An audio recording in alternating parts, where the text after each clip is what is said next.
Do you find that you use way too many colors when you paint and everything gets kind of muddy and jumbled? Well, I have just the lesson for you. My name is Andrea Sermansky from Santa Fe Painting Workshops, and today I'm going to show you how to limit your color palette to just 2 colors plus black and white. So what is the importance of this? Well, first of all, when we limit our palette, we actually get inspired to expand and see how far we can push those 2 colors. And also, it keeps us from getting too busy with color and getting to a place of mud or lack of focus. And by the way, I show you how to mix these 2 colors, Golden's yellow iron oxide and sage green. And I love to do color hacks sometimes because, as you know, golden paints are very expensive. So I show you how to mix actually these 2 different variations of yellow oxide. So if you want to learn how to do that before watching this, you can check those videos out here, or you can watch this video and then at the end I'll also link to those 2 videos. All right, so let's just jump right into the lesson. Okay, so let's get started. I'm going to do my background with the transparent yellow oxide because I just think it is such a gorgeous color and I love that sort of yellowy brown for the background. So I'm going to wet my brush, and I just have a cheap chip brush here. And we'll just go ahead and get the whole background covered.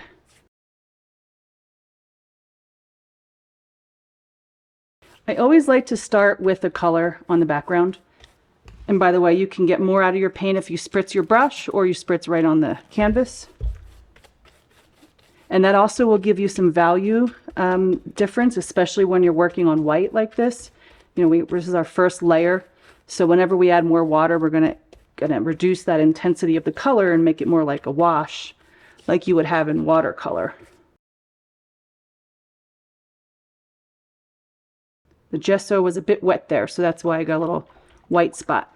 Okay, so that's our background layer, and my best pro tip for you is you want to use a hairdryer in your studio, and for acrylic we can dry that real fast, so let's give it a dry.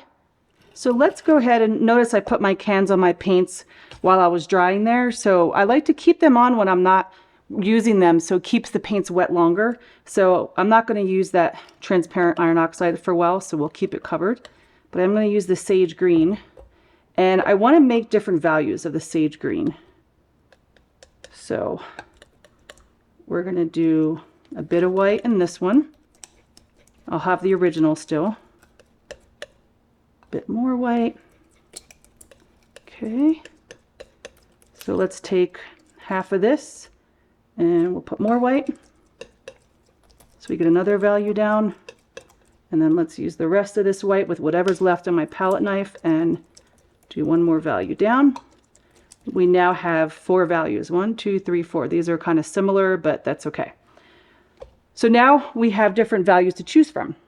I don't have a plan for what we're going to do here, but I'm feeling like this verticality that's happening is kind of fun. So let's continue with that a little bit. And I've got a soft bristle brush here, and I'm going to go here with the dark, a little bit of the dark, and do a little dry brush here. Even though now I wet my brush, did you notice I wet my brush, but I'm still calling it dry brush? I wet my brush because that keeps it from staining. It's really not a big deal. It also just works a little better. So that's why I wet mine. You don't have to though. All right, so this piece, you know, I'm painting over an old painting, actually leftover students painting from the retreat. And so that's why there's that texture under there. So the thing is, this texture came from collage items. She ripped off some, and she also put some painting mediums in, okay? So if you want to learn how to use painting mediums, I do have a guide in my description box below. You can check that out and get the guide on how to use my favorite mediums, but that's how she's got some texture here. And I believe she may have scraped, done a lot of scraping. So just so you know how we got that texture. Okay, so let's I'm going to put this on top of this, and this is not much different, so I think I'm not going to use this one right now. I'll just sort of put that there, and let's go to a different brush, a little round. These are the Princeton, what are these called? Catalyst brushes, and I love them. They're so nice. Okay, let's do a little sort of soft blendy thing here. and we'll blend right into some of that dark. A little bit of water, and that back rolling won't really dry because we don't want these colors to mix right now, but I do want a little mixing with that darker color. I'm okay with that. Okay, that's fun. And so we've got that here. Let's put a little bit here. Just a little contrasting mark here. And then let's do a little vertical here. Vertical / diagonal. Okay, cool. So now we have this lighter color. You can clean your brush or you can just go into that lighter color. I'll just go right into it, and let's do something a little bit different now. Let's do some dots. So I'm not just doing the same thing. And let's do like some dots going down this way. And let's blend into this color. Let's see, maybe here. Blend into that a little bit. And then if you want to go even lighter, you can go right into your white. I didn't have a whole lot of white left. By the way, when I'm working fast, sometimes I just paint with gesso, use that as my white. A lot of artists do that. It's cheaper actually. It will dry matte, but it's just fast because especially that Liquitex kind, you could just squeeze it right out of the tube. And it dries matte, but it's like titanium white because it covers. It's meant to cover really well, right? So now I'm just going right into the white here. So there's a bit of that color, but not a ton. And let's blend this edge out a little bit. And things are drying really fast because right now we're in the summer in Santa Fe, and like this is already almost dry, which is crazy. So it's this color. Let's blend a little bit more into it here. Okay, so we're trying to get some different tonal ranges going on. Okay, let's flip. And let's just spray the whole palette, keep it alive as much as possible. And we don't have a whole lot of this color left, but this is the transparent yellow oxide. So I have more of the golden one, but let's do something fun where we take this color and let's add it into this green here, and let's get a different color. A little bit more of a neutral, you see. And what happens when I put some of that on top here? It's like a warmer sagey color, isn't it? So you can see what you get if you add a little bit more yellow to your sage. Let's put some over here. Let's make a little bit more.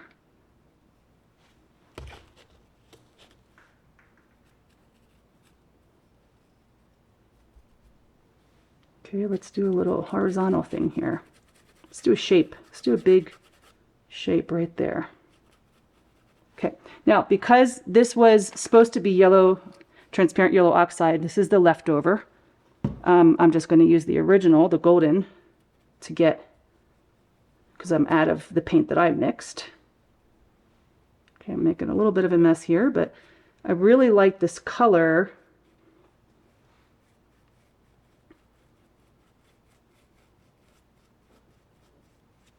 Okay, always flip, flip, flip, flip. You know, and this color plus some white will be interesting. So let's do that. And again, I don't love to mix with my brush with acrylic because it gunks up the brush. It can ruin it. But when you're working fast like this and you're flowing, as long as you're not like really gunking up your brush and you clean it well afterwards, then it shouldn't be too big of a deal. Let's just do a little bit more of a circular form here. Okay. And then let's add a bit of it here too. Notice I haven't really touched the middle too much with some of these colors. And you know, I think I probably should get in there. Now look, I have some of this on my palette knife, and let's scumble some of this into the middle here. Okay. This is called scumbling, and it's like dry brush. You get some really nice textures. Okay, so that's good. We have that there. And let's make a bit more of this color. This kind of neutrally browny yellow. I don't even know what to call that really, but it's a nice color. Let's just scrape some more of it right there. And let's scrape some here. I don't want to cover up that whole background because I actually think it's gorgeous. So, and let's do this.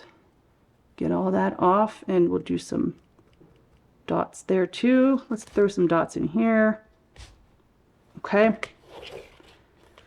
Now, whatever's on my brush here, let's mix that with white. And let's see, this is feeling a little heavy. Let's just see what we can do with that. Okay. And maybe, you know, ideally I would be drying. This is a big flat section here. I think I would want to dry that and then go on top with the same idea. So I'll let that dry a bit before I get in there. And let's just do one stripe though for now. You see how I push hard? I get that shape there. Push, release, push, release. You can get some interesting marks by doing that. And then let's go all the way up. Okay. Now that's a very prominent mark there. It's a little, for me, it's a little too perfect. So let's just blend that out a little bit. Okay. And then here, I think I want to scumble back in the oxide. Right back in here. Now we're tying in with our background, right? We're bringing that back in. But see, the background is so vibrant because it's on the white, right? So it's going to be a little darker when it's up here.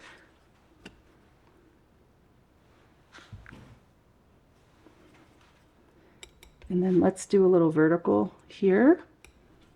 And then let's flip. Let's do a little here. Have a fun little mark. Use your finger to blend it out a little bit.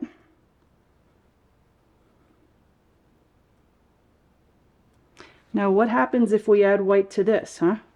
We want to change that a little bit. We don't want the same value. So let's scumble some of it with the white here. It might have a little bit of that green color, but let's see. We're going to make more of that because I do love the oxide with white in it. I think it's really pretty. Oops. That was probably a bit more white than I wanted, but that's good because we want a nice light value. This will, when you're adding the white, the translucency of it is also going to be a little different, right? Like it's going to make it more opaque. Just keep that in mind. But do you see how the white actually, it looks like this color because the white is mixing with the transparent paint, right? And this is the color on top of something else. So it's interesting how white is helping us get back to what that original color looked like. Okay, now let's take this color. Okay, let's put a little bit here. And now let's mix it with this right here.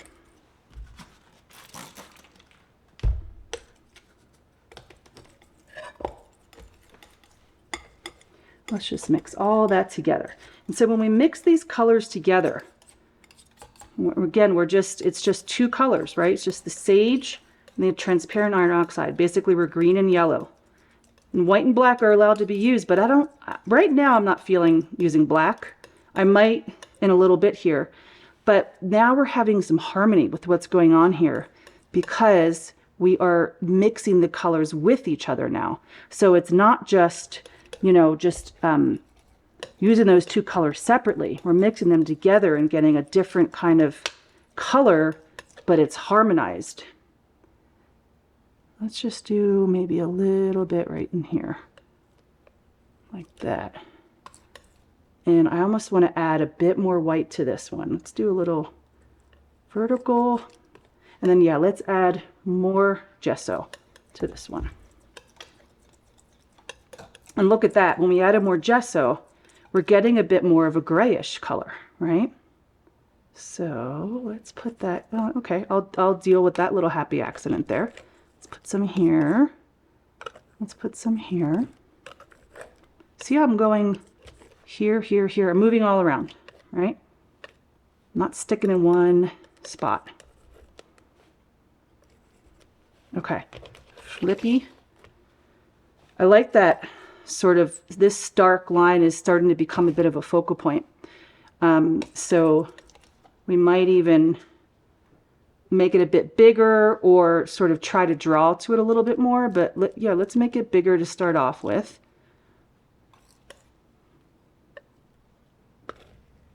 Yeah, we can also scrape some things that are still wet, which is fun. Ooh, kind of like that. Let's go with that. If you want to learn more about abstract painting and how to make an abstract painting really strong, I've got a free 1-hour training, and it's right below, linked right below in the description box. It's the first link there. And in this class, I go through mindset, color theory, composition, unique tools, and other pro tips for how you can make really stunning abstract paintings that stand out. So once again, that free training is below. You can sign up and access the training right now, or you can watch it later. So anyway, I don't get too precious. And I like to take risks and do things that take me out of the box a little bit. Okay, so I'm not going to like make this a complete painting and make it perfect, but I do want to bring just a bit of contrast in here. So just to like sort of pop some darks and lights against each other. But really what we're trying to work with here is how to use a limited palette, and in that limited palette, how to use white and black to add some, visual interest. And we didn't do much with the black, so let's go ahead and do some black with this green. And there was a bit of yellow in there too. Okay, so we get a nice dark here. And let's just pop in some spots here to give us a little pop. So anything you want to stand out a bit more, right? Let's just put this dark, beautiful gray against it a bit.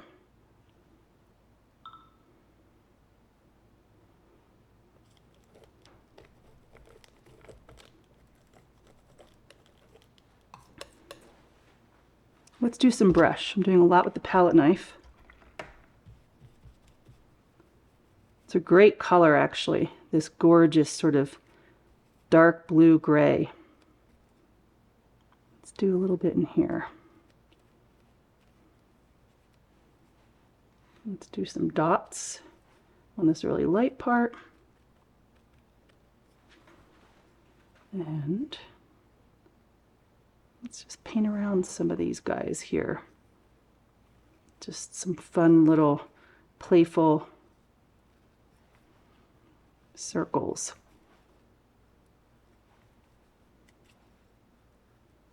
Okay. Okay, we need a little bit of dark over here somewhere, so let's just do a little edge there, maybe a little bit here, maybe a little bit up there. Okay, and let's do, we actually didn't even use this color. Let's just add a little bit of this into the story. We don't want to overwork it either, right? So just do a little wee bit here. Okay. And I think the last thing I want to do is just a few little more highlights. Okay, so I have that original color, adding the gesso right to my brush here, and maybe a few more little highlights here. Okay.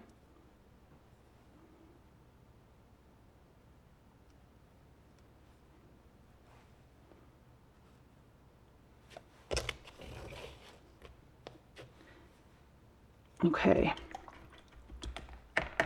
I think a little bit more, it's funny, I just say, oh, I'm not going to finish the painting and not going to make it perfect, but it's hard to not keep working it, right?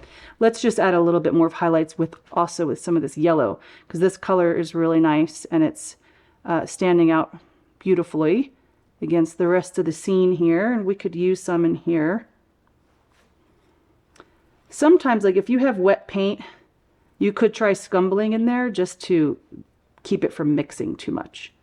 We could also add a bit, in here. Like let's maybe do a little washy thing in here and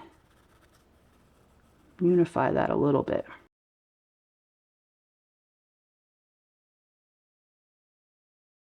Okay, so it gives us a little bit of space in there.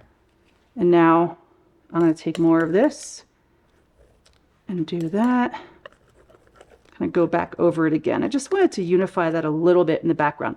So I'm having a hard time just letting this painting be even partially done because it's really muddy right here. Do you see that, how muddy that is? And what we need in this spot, we need some more of this light yellow. So I'm just very quickly going to demo this for you. And this helps you to see, like, when your painting is too busy, sometimes we need to block some stuff out. So I'm just going to take this, I'm going to put a little bit more white in there. This is the yellow oxide, transparent yellow oxide and white. And we're just going to sort of get rid of some of this muddiness here and brighten up a little bit. And here's the deal. You can also use your fingers to blend a little bit, just to like, so it's not just plop there. Let's just blend our edges just a bit. Okay, so that's already better. But you see, this color is very see-through, right? And so we're not really covering up some of this background that I actually do want to cover up. So we can also just go thicker and go like that. Okay, so you see how much better that already is, right? And it's a great color. So let's just do a little bit more here.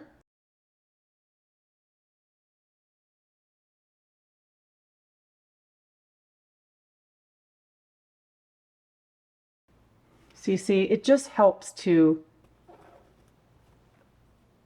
allow the painting, like, it was too busy before and we couldn't really appreciate the details because there were too many details. So we kind of got rid of some, right? And we added some more highlights. And even though, again, it's not a masterpiece because this is like a 30-minute painting, it's a heck of a lot better. Okay, so I personally I like contrast. I like visual drama. I like to see what happens when we go from dark to light.